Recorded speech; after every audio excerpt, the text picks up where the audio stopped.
morning folks, welcome to episode 28 of the Eva Christie Hand Knitting Podcast. I'm your host Eva and I'm coming to you from an extremely damp day in Perth, Scotland. This is my studio space and it's still coming on, as regular viewers will be aware. So if you're a regular viewer, thank you for coming back, and if this is your first time checking me out, then thank you for taking some time out and spending it with me. I know there are a crazy amount of knitting podcasts out there, so it really does mean a lot that you've chosen to check me out. Sorry, just taking a wee minute to look down at my notes here, because my podcasting has been a wee bit all over the place recently, just so much going on. Where else you'll find me? Well, you'll find me on the Eva Christie Hand Knitting Facebook page. It's the same place to go in Tumblr, the same name to check. I'm at Eva Knits on Twitter, and if you want to find me in Ravelry, I am Pan Within. I'm also home of the Melted Moglet Dyeworks label, and we've got an Etsy shop coming for that and for my own hand knitted kits and designs. So there's lots going on.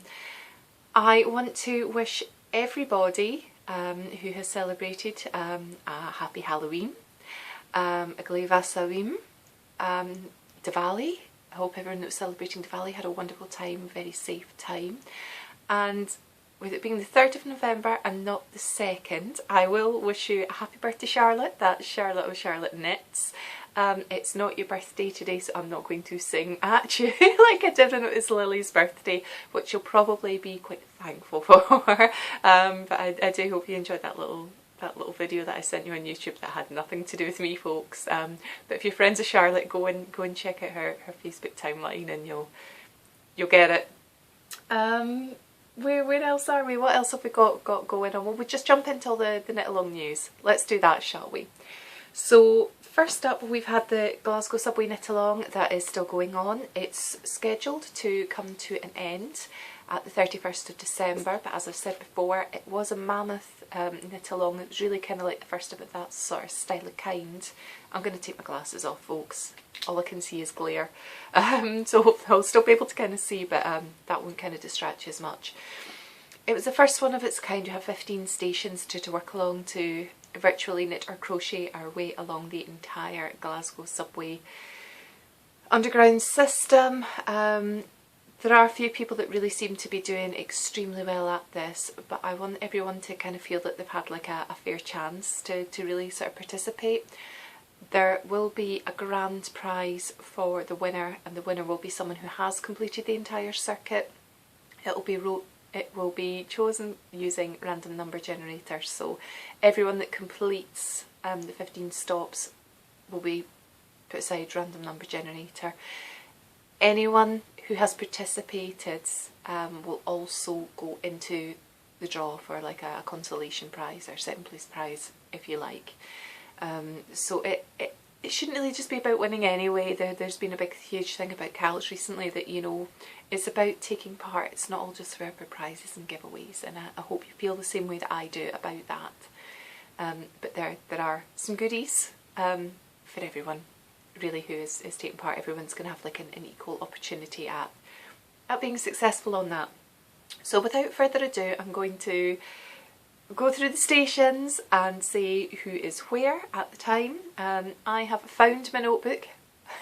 Finally found my notebook, so I'll be able to chalk up all that additional meterage that I've done sort of like in the last couple of months. It's just been mental, folks. Absolutely mental, and it's not getting any better. Okay, so at Cessnock we have Miss Katie Ann and Little B. At Ibrox we have Carolyn Mack, Layla Spencer 15, Vivacia Knits and Mary Punk. At Govan we have Tall Polish Girl, Yarn Girl 900 and Loozle. At Partick we have Delaney 33 and Silverdale 11. At Kelvin Hall we have Whiskey Girl and Bubby's Mom 77. At Hillhead we have Sam Glover and Nim Pixie. At Kelvin Bridge we have Ladybug Lily. There's no one currently sitting at St George's Cross. We have Rainbow Angica Cadence. and there's nobody currently at Buchanan Street either. And at St Enoch's we have Handbag Daisy and the Yarn Goes On, and nobody any further advanced than that, although I may possibly be once I chalk up all my bits and pieces. We'll just have to see how that goes. But everyone's doing brilliant. You're amazing. Keep going, and as I said before, if you would like an extension, just send me a private message on Ravelry or something like that, and certainly it's something I will consider, because when I put the knit along together I really had no idea about the people who might want to take part, what their sort of average knitting or crochet speeds would be, or how we were going to play this. So it is quite an organic thing, and yeah, I'm happy to amend that time scale should enough people wish to do so. Right. So the other knit along that's just coming to an end is Socktoberfest, that I was co-hosting with Carolyn of the Next Beautiful Thing podcast. So when I last spoke to you, I had finished socks for my mother-in-law's birthday, and I had finished socks for my neighbour's daughter's Christmas. So that was 2 full pairs that I'd finished. I finished 3 full pairs in Socktoberfest, guys, so I'm really, really quite proud of that. So I finished Tracy's socks. So here we go. These were the ones that were knit in King Cole Zigzag. I'm not quite sure the colourway on it. And I am so chuffed to bits, because, although I'm not holding them at the same point, just for perspective, but they do match. And Tracy hasn't seen these yet, and I don't think she watches the podcast, so she's really gonna get surprised when she sees them, because I don't think she had any idea about how they were gonna knit up. And sometimes on sock yarn, specifically sort of marketed sock yarns, there is a picture on them. It kind of gives you an idea as to how they might stripe up depending on what pattern you're using, and there was nothing on this label to kind of hint what might be going on. So that was my 3rd full pair, and then I finished my pumpkin patch socks, which were from me. So I just had the toe to work on one of these, and these are to go, they're for my feet anyway, just to keep me cosy, but I had thought that I might as well just see how far into the box of socks cal that Kirsten from the Yarngasm podcast is hosting. How far I might get through that. And I kind of totaled it up that even though I was about 4 or 5 months late in starting that cal, I possibly could have got 12 pairs of socks for myself finished, because it is a selfish cal. You have to do 12 pairs of socks for yourself between the 1st of January and the 31st of December 2016. But I was late to the party. I hadn't started podcasting when she launched it. I hadn't started watching other people when she started. I certainly hadn't started knitting socks by that time. And had I not been, sorry, I've got loose hair, shedding. Had I not actually spent my time there doing socks for my mother-in-law and taking a couple of requests for other people, and as I've said before, and in danger of sounding like a broken record, knitting socks really is a labour of love, as far as I'm concerned. Yeah, you know, had I not done those and actually counted them in as pairs for me, I would be sailing down this box of socks. I think this is pair 8. Could have been pair 8, pair 9. I'm not quite sure. I will need to look back and see how many pairs and how many finished pairs that I've got. But I am thrilled with these. I've been able to enter them into Gabby of Once Upon a Corgi, and her name escapes me at the minute of singing the high notes, her podcast, their Pumpkin Along. So I started them and finished them within the timescales that they gave. And they don't match, and I don't care that they don't match, because I'm all about just using up the yardage for me, but loving the colours in them, so chuffed to bits. But as part of Socktoberfest, sorry, I was just stringing it out to kind of keep all the excitement going, I did put a thread up looking for finished pairs. So that was your opportunity, that if you watch and subscribe to my podcast and you're a member of our Ravelry group, Eva Christie Hand Knitting in Ravelry, then as long as you had cast on at either the beginning or after the 1st of October and cast off by the 31st of October, then put as many entries for one for each completed pair of socks to possibly win. Yeah, win this ball of yarn. So this is it here, sorry I got a bit of glare from the overhead light. This is Osterman Step. It doesn't have a colour name. Its colour is 0165. There's 420 metres here and it's got aloe vera and jojoba oil in it. 100 grams, 420 metres, yeah, just double check that. And it's a 75-25% on this. So one lucky winner was going to get this. We had, I think it was 7 entries, which isn't bad at all. I'm happy with that. I know that some podcasters get a wee bit upset because they've got a lot of viewers or whatever, and then they expect everyone's going to take part, and then maybe just get a couple of, you know, a handful of people sort of taking part, and then it's, oh, momentum. But I'm thrilled with that. I went on random number generator before I came on here, and the winner is Button Mouse.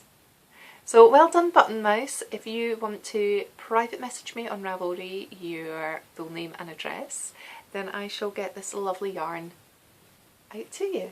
And there may be 1 or 2 other little surprise goodies in there too. So well done.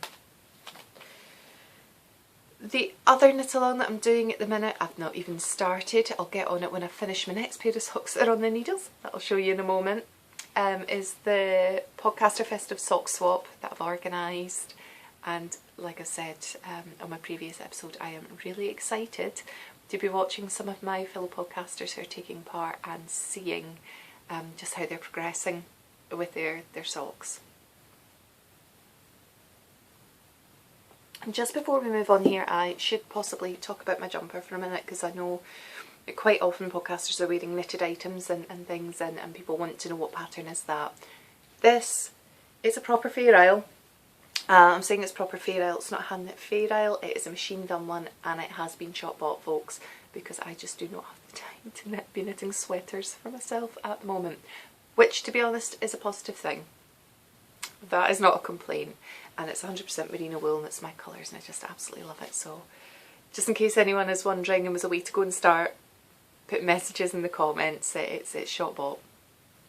Okay, where are we? Where are we now? No tongue-tied again. There are no rehomed items this week, which is a good thing because I've been working from stash and I should be using up my stash. And then going forward, what I should really be doing is working with my own hand-dyed yarns, which I haven't had a chance to do yet.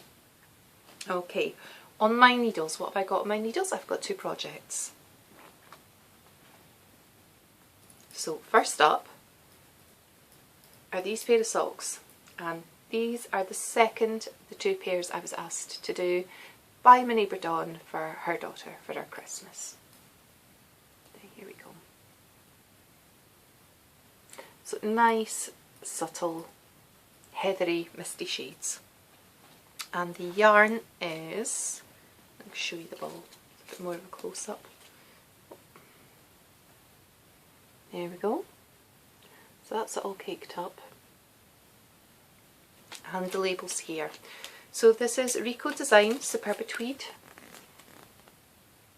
It's a 4-ply, it's 100 grams, 420 metres. And again, they don't have colourway names. It's number 383895. That might actually be, looking at this, I think that might be the colour in the entire sort of Rico series, because I think this is colour 1 of the tweed.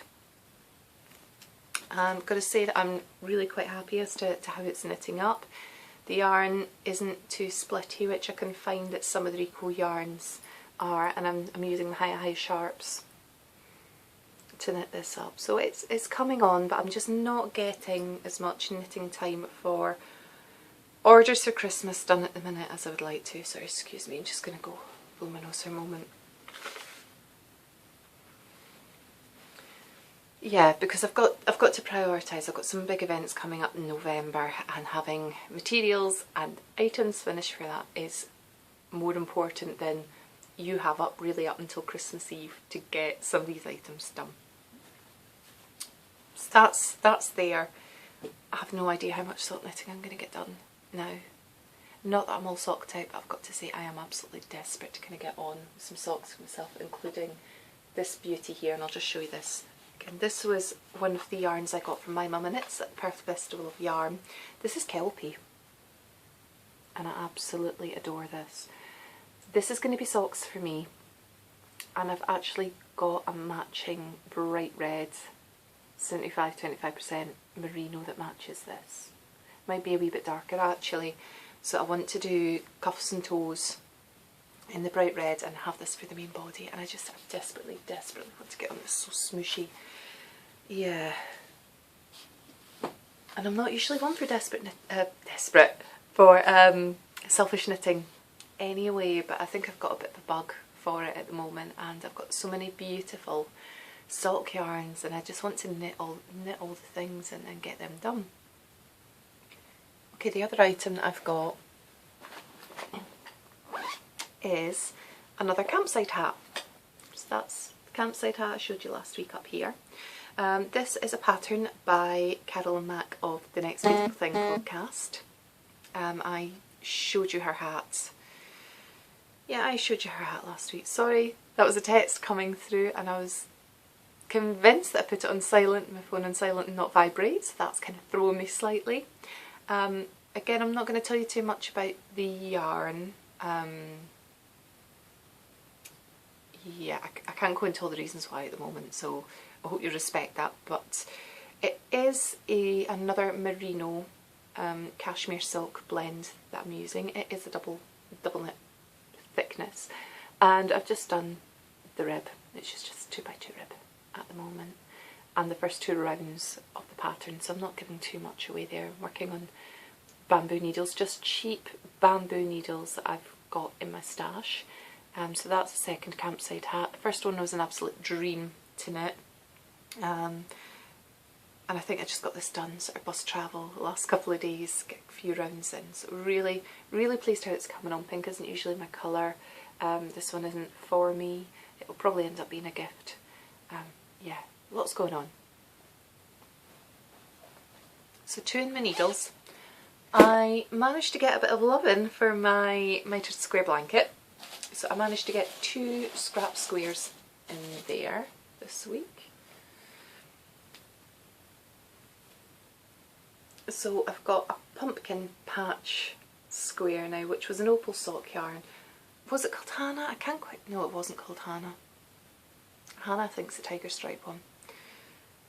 It did have a German name, this one, and the label has long gone AWOL. I know that I showed it to you at some point, so loving how I've got my pumpkin patch square into this now, and a Bergerie de France from the Gimme 50 range one in there as well, which was the yarn that I knitted Dawn's daughter's first pair of Christmas socks out of.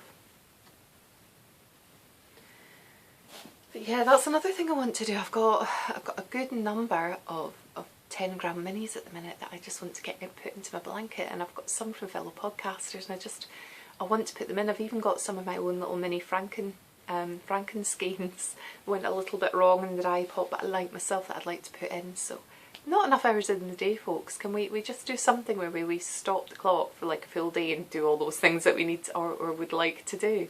That'd be grand. What else have we got to done? Have we got done how would we like to do? I would like to show you a few items that I did last night at my textile screen printing class at Perth College. So we're just over halfway through the course now. Some of us are finalising up stencils. I've got ideas about what I'd like to do for my final stencil, but we are kind of limited as to the materials we can use and what we can do. And what I'm finding is that actually using a paper craft knife, I'm just not getting the detail that I want. What I've noticed from other people in the class is that the thinner the paper that they're using, and the more detail that they're getting in with their special paper knives, it's easier obviously to cut through the thinner paper and get that really lovely level of detail, but they're maybe just finding that they can do one screen print and the print is ruined.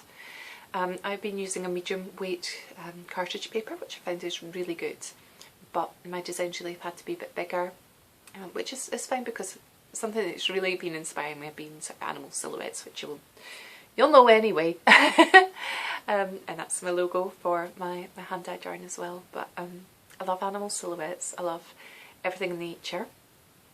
And I always feel that silhouettes are quite magical and quite versatile anyway, so I have been cutting out my stencils quite laboriously. But, so it does limit me in one hand, but I'm finding that my stencils are coming out really quite well.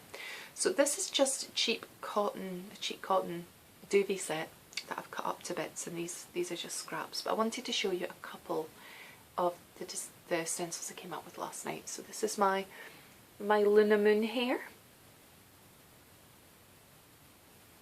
And I want to show you my little bear family as well, because I'm extremely proud of this one. Sorry, they still need irons, but look at that! My little bears. That's mummy and baby. So I'm really, really pleased with yeah, how that's coming on. And I'm excited about how I can take that forward into my business and what I'm working on as well. So watch this space, basically. Big things are about to happen. I've got a bit of reading done this week. So first up, Les Mis. I am getting towards the end of Les Mis. I am at 73.7% of the way through this. Yeah. What I didn't realise up until recently was that the two appendices at the end are actually, they're not critical to the story, but they were part of the original novels or saga. And I'd skipped over one of them before because there was just one sort of line at the bottom of a page saying such and such because missing its appendix A. And then I came across the second one and went, oh, swear words. I better go and read that. And I don't like reading things out of sequence, but I didn't think it was actually necessary to the story. And I do, if I'm reading something, I want to read the original unabridged text, so that's what I did. So instead of thinking that I just had 1,201 pages to go, I found out that I actually had about an extra 30. So I've added that on now to all those percentages and got it right. So yeah, it's still not bad. I am getting there. I'm getting there. So the appendices at the end, there's 30 pages at the back. I've finished too.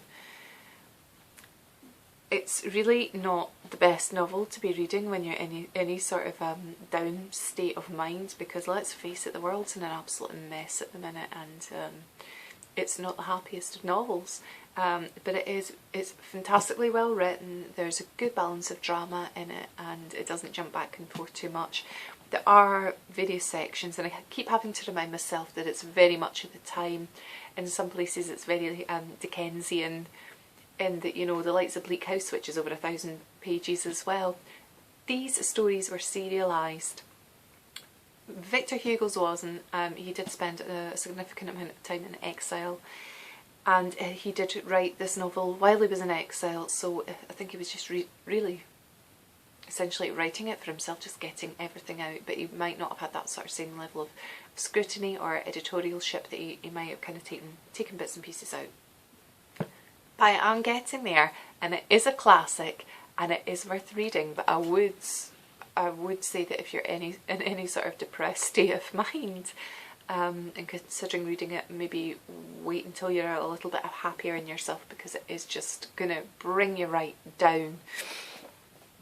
The other novel that I'm still got on the go, which I'd picked up just so that I had something a bit lighter to read in the bath and there was no danger of actually dropping it in the water, is Death and the Penguin.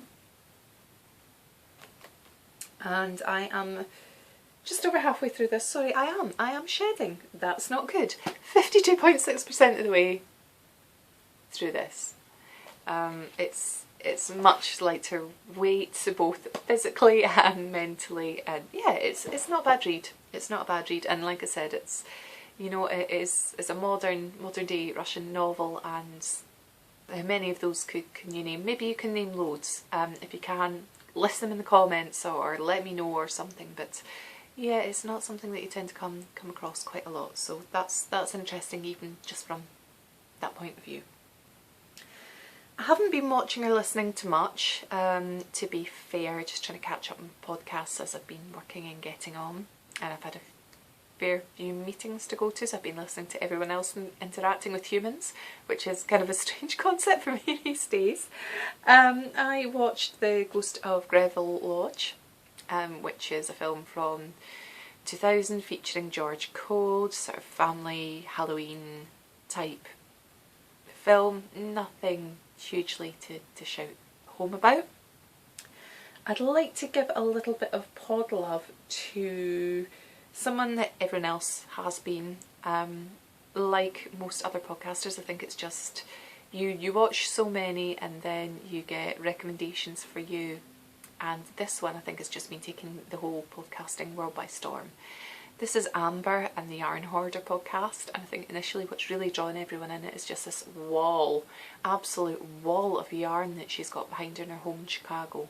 But she is very personable, she's very sweet and open, and it's very much like having a conversation, just someone that you could have as a friend. It's nice downbeat, it's relaxed. She does little sections where she's specialising on things such as sock blanks and things. So if you've not watched it, and I think you probably all have if you're into your podcasts, you might want to go and check out Amber. Okay, not much left to go through now, just run through a few dates of things that I'm doing where you can find me. So I mentioned last time I will be the featured artist at the Lagenfeld studio in Crieff, which is in Perthshire. That will start around about the 18th of November and it will run all the way through Christmas into the new year. So you should be able to get hold of some of my ready-to-wear items that have been hand knitted by myself, some of my kits, which will have patterns that I've designed and yarn from that's either been hand dyed in collaboration with local yarn dyers. They're primarily Scottish or farmers, or you know, there may be other bits and pieces there, and maybe even some of my hand dyed yarns, depending how much I can get done and how all that's going as well, because as I said, I'm hoping very, very soon that the Etsy shop will be up and running, and I've actually put my Etsy shop in print a copy for a local Christmas gift guide now, so I've committed to that. I need to get over my anxieties about it, and I need to do it. The other two dates I've got coming up that are confirmed at the moment are the 26th of November at Perth Museum and Art Gallery, which is at the top of George Street. I'll be taking part in the Perthshire Creates Christmas Design Market. I was there last year and it was a great day, so it really is worth coming along. And then the following day, the Sunday 27th, which is the Perth St Andrews Day / Scotland Street Market. So the Red Hot Chili Pipers are performing on the stage, which will be quite close to the stalls. If you've got a tartan, wear a touch of tartan, come down, and it's all real sort of Scottish produce. It's not all local, I think a percentage of it will, but lovely sort of artisanal and foodie gifts for Christmas or any other celebrations you've got at that time of year. So I'm sharing the links to my Facebook page, but they're on other platforms as well, and it'd be lovely to see you. If you're there and I've not met you before, introduce yourself, please do.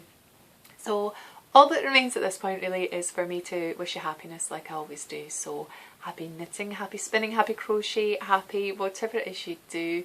I hope you're all doing well, and I'll speak to you again hopefully about another week's time. Bye bye.